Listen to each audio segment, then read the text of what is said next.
Good morning students. നമ്മൾ structure of ആറ്റത്തിൻ്റെ ഏറ്റവും important ആയ പോയിൻറ്റ്സ് ടീച്ചർ ഒന്ന് സ്പീഡിൽ പറഞ്ഞു പോവുകയാണ്. നിങ്ങൾക്ക് ഇമ്പ്രൂവ്മെൻറ്റ് ക്ലാസ്സിനായിട്ട് ഇത് ഹെൽപ്പ് ചെയ്യും.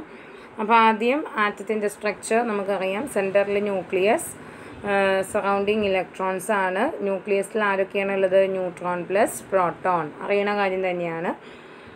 പിന്നെ വില്യം ക്രൂക്സ് ആണ് ഇത് കണ്ടുപിടിച്ചത്. Discharge tube experiment. Discharge tube experiment അതിൻ്റെ ഒബ്സർവേഷൻ വളരെ ഇമ്പോർട്ടൻ്റ് ആണ്. ടീച്ചർ ഇമ്പോർട്ടൻ്റ് ആയിട്ടുള്ള കാര്യങ്ങൾ മാത്രമേ പറയുന്നുള്ളൂ. കാത്തോഡ് റേസിൻ്റെ പ്രോപ്പർട്ടീസ് വളരെ ഇമ്പോർട്ടൻ്റ് ആണ് കേട്ടോ. They travel in straight line. അറിയാലോ, ഏതെങ്കിലും 3 പോയിൻ്റെങ്കിലും നിങ്ങൾ പഠിച്ചു വെക്കണം. They travel in straight line. പിന്നെന്താണ്? They consist of negatively charged particles. മുഴുവൻ പറയണ്ട, ടീച്ചർ പറയുന്ന പോയിൻ്റെങ്കിലും എഴുതിയെടുക്കുക. Properties of cathode rays. They travel in straight line and they are deflected in both electric field and magnetic field. എങ്ങോട്ടാണ് deflection പോയത്? Cathode റേസിൻ്റെ deflection പോയത് പോസിറ്റീവ് ഭാഗത്തേക്കാണ്. അതിൻ്റെ അർത്ഥം they consist of negatively charged particles എന്നാണ്. ഓക്കെ, അത് വളരെ ഇമ്പോർട്ടൻ്റ് ആണ്, അത് പഠിച്ചോളൂ കേട്ടോ. പിന്നെ എന്താണ്, അതിൽ മെറ്റീരിയൽ പാർട്ടിക്കിൾ കൺസിസ്റ്റ് ചെയ്യുന്നുണ്ട്. അത് നമ്മുടെ ഇലക്ട്രോൺസ് ആണ് എന്നുള്ള പോയിൻറ്റും, അത്രയും പോയിൻ്റ് പഠിച്ചാൽ മതി. പിന്നെ E/M റേഷ്യോ കണ്ടുപിടിച്ചത് J.J. തോംസൺ ആണ്. അതൊന്നും അത്ര ഇമ്പോർട്ടൻ്റ് അല്ല. നിങ്ങളുടെ എക്സാമിന് അത്ര ഇമ്പോർട്ടൻ്റ് അല്ല.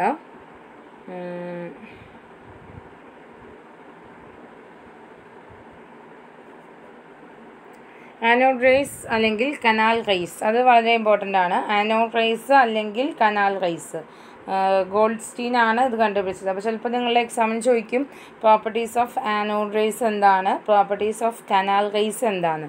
രണ്ടും ഒരേ മീനിങ് തന്നെയാണ്. പ്രോപ്പർട്ടീസ് ഓഫ് ആനോഡ് റേസ് എന്ന് പറയുന്നതിൻ്റെ വേറൊരു പേരാണ് കനാൽ റേസ്. അപ്പോൾ അതിൻ്റെ പ്രോപ്പർട്ടീസും they travel in straight line, they consist of material particle, they are positively charged and electric field magnetic field deflect ചെയ്യും. ഈ ഒരു സ്ലൈഡ് പഠിച്ചു വെച്ചോളൂ.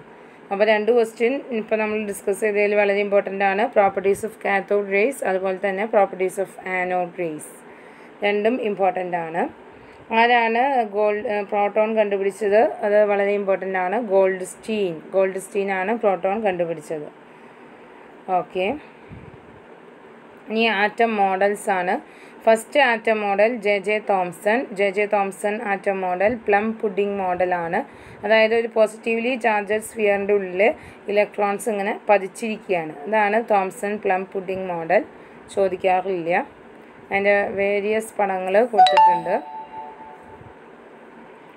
ഏറ്റവും ഇമ്പോർട്ടൻ്റ്, ടീച്ചർ ക്ലാസ് എടുക്കുമ്പോഴും പറയാറുള്ളതാണ്, Rutherford alpha particle scattering experiment.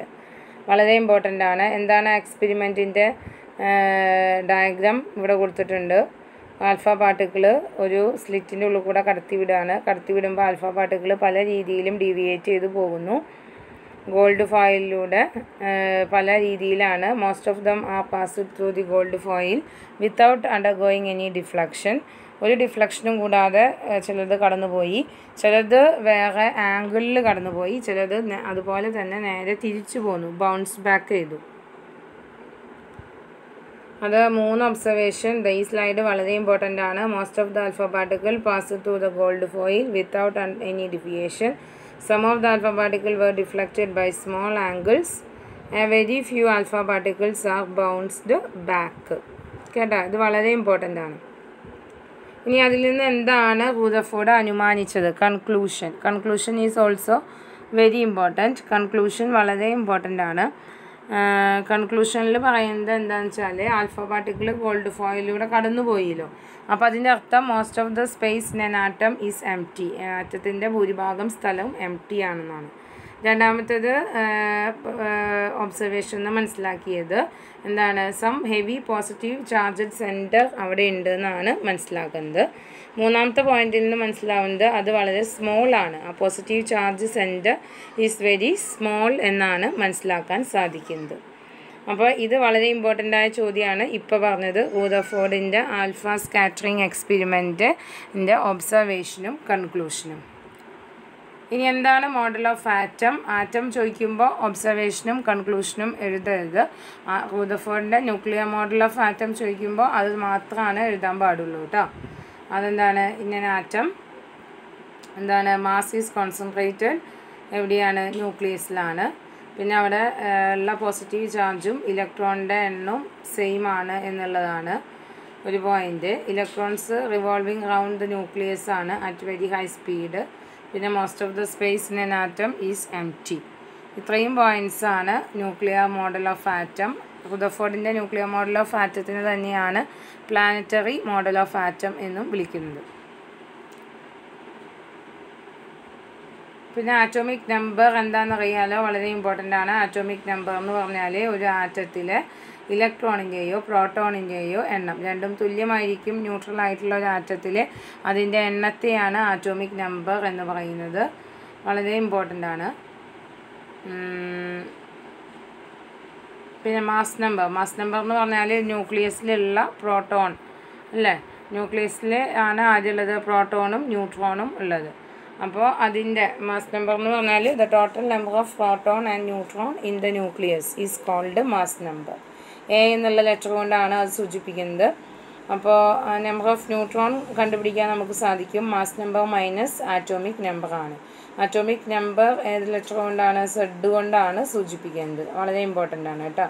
അതുപോലെ തന്നെ ഐസോട്ടോപ്പ് എന്താണ്? ഒരു ആറ്റത്തിൻ്റെ തന്നെ പല എലമെൻറ്റ്സ് അതിൽ പക്ഷെ എന്താണ്? മാസ് നമ്പർ ഡിഫറെൻ്റ് ആയിട്ടുള്ളതാണ്. മാസ് നമ്പർ എപ്പോഴും മുകളിലാണ് എഴുതുക. മാസ് നമ്പർ ലെഫ്റ്റ് സൈഡിൽ മുകളിലാണ് എഴുതുക. അതാണ് നമ്മുടെ mass number.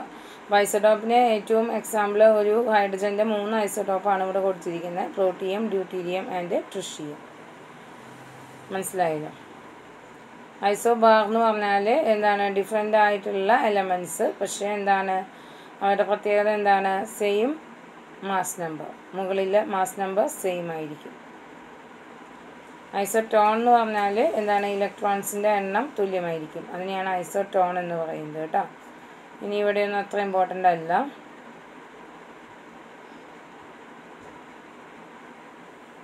New is equal to c by lambda. അതുപോലെ തന്നെ c into lambda into nu ആ ഇക്വേഷൻ പഠിക്കണം. ഇലക്ട്രോമാഗ്നറ്റിക് റേഡിയേഷൻസ് ഏതാണ് എന്നുള്ളത് ധാരണ വേണം. Cosmic rays, gamma, x, U V, visible region, infrared, microwave, radio waves. Photo electric effect എന്താണെന്ന് പഠിക്കണം. അതിൻ്റെ important acids. Photo electric effect എന്താണെന്ന് ടീച്ചർ ഇപ്പോൾ ഇവിടെ ഒന്ന് പറയാം. അതായത് ഒരു മെറ്റലിൽ ഹൈ ഫ്രീക്വൻസിയുള്ള റേഡിയേഷൻ വന്ന് പതിക്കുമ്പോൾ മെറ്റലിൽ നിന്ന് ഇലക്ട്രോൺസ് പുറത്തു പോകുന്നതിനെയാണ് ഫോട്ടോ ഇലക്ട്രിക് എഫക്റ്റ് എന്ന് പറയുന്നത്. അപ്പോൾ ഫോട്ടോ ഇലക്ട്രിക് എഫക്റ്റിൽ ഇലക്ട്രോൺസ് പുറത്തു പോകുന്നതിന് വന്ന് പതിക്കുന്ന റേഡിയേഷന് ഒരു മിനിമം ഫ്രീക്വൻസി ഉണ്ടായിരിക്കണം. ആ മിനിമം ഫ്രീക്വൻസിനെയാണ് ത്രഷോൾഡ് ഫ്രീക്വൻസി എന്ന് പറയുന്നത്. ഇനി ആ ലൈറ്റ്, അതായത് വന്ന് പതിക്കുന്ന ലൈറ്റിൻ്റെ ഇൻറ്റൻസിറ്റിക്ക് പ്രൊപ്പോർഷനിലാണ് ഇലക്ട്രോൺസ് പുറത്തു പോകുന്നത് കേട്ടോ. The number of electrons ejected from metal surface is proportional to the intensity of radiation. അത്ര ചോദിക്കാറില്ല. Is equal to H nu എന്നുള്ള ഇക്വേഷൻ ഒന്ന് നോക്കത്തോളൂ. അതുപോലെ തന്നെ ന്യൂ എന്ന് പറയുമ്പോൾ സി ബൈ ലാംഡ അല്ലേ, അപ്പോൾ അത് വേണമെങ്കിൽ നമുക്കിവിടെ അസോസിയേറ്റ് ചെയ്ത് കിടക്കാം.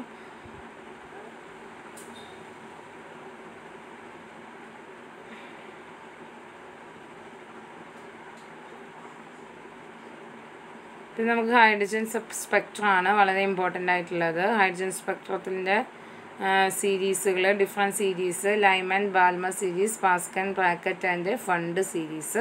അത് വളരെ ഇമ്പോർട്ടൻ്റ് ആണ്. ലൈമൻ സീരീസ് അൾട്രാ വയലറ്റ് റീജിയനാണ്. ബാൽമർ വിസിബിൾ റീജിയനിലാണ് കാണുന്നത്. പാസ്കറ്റ്, ബ്രാക്കറ്റ്, ഫണ്ട് ഒക്കെ ഇൻഫ്രാറെഡിലാണ്. അത് വളരെ ഇമ്പോർട്ടൻ്റ് ആണ് കേട്ടോ. 5 series of line hydrogen സ്പെക്ട്രത്തിൻ്റെ.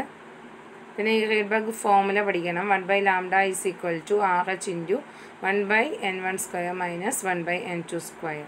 റീഡ്ബർഗ് constant ആണ്. ആ ഇക്വേഷൻ വളരെ ഇമ്പോർട്ടൻ്റ് ആണ്. പിന്നെ നമ്മളുടെ സീരീസ് ഹൈഡ്രജൻ സ്പെക്ട്ര ഒന്നും കൂടി ഒരു ഡയഗ്രമാറ്റിക് റെപ്രസെൻറ്റേഷനാണ് ഇവിടെ കൊടുത്തിരിക്കുന്നത്. Lyman, Balmer, Paschen, Brackett, Pfund. അതിൽ എന്നിൻ്റെ വാല്യൂ ഒക്കെ നോക്കിക്കോളൂ കേട്ടോ. ലൈമനിൽ എന്നിൻ്റെ വാല്യൂ 1 ആണെങ്കിൽ ബാൽമറിൽ എന്നിൻ്റെ വാല്യൂ 2 ആണ്. അങ്ങനെ അത് നോക്കി പോക്കോളൂ.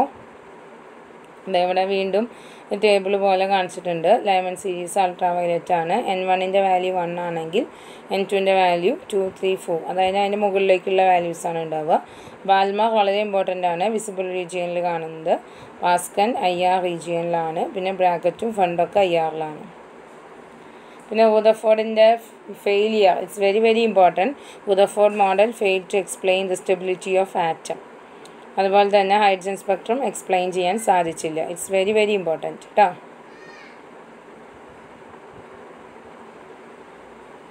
ഓക്കെ, ഇതുവരെ ഞാൻ ഇപ്പോൾ ഉദ്ദേശിക്കുന്നുള്ളൂ. അപ്പോൾ ഇത്രയും ഭാഗം ക്ലാസ് കേൾക്കണം കേട്ടോ. എല്ലാവരും ക്ലാസ് കേൾക്കണം. ഞാൻ അടുത്ത ദിവസം ഒരു ഗൂഗിൾ മീറ്റ് ഇടും. അതിൽ ഞാൻ ക്വസ്റ്റ്യൻ ചോദിക്കും.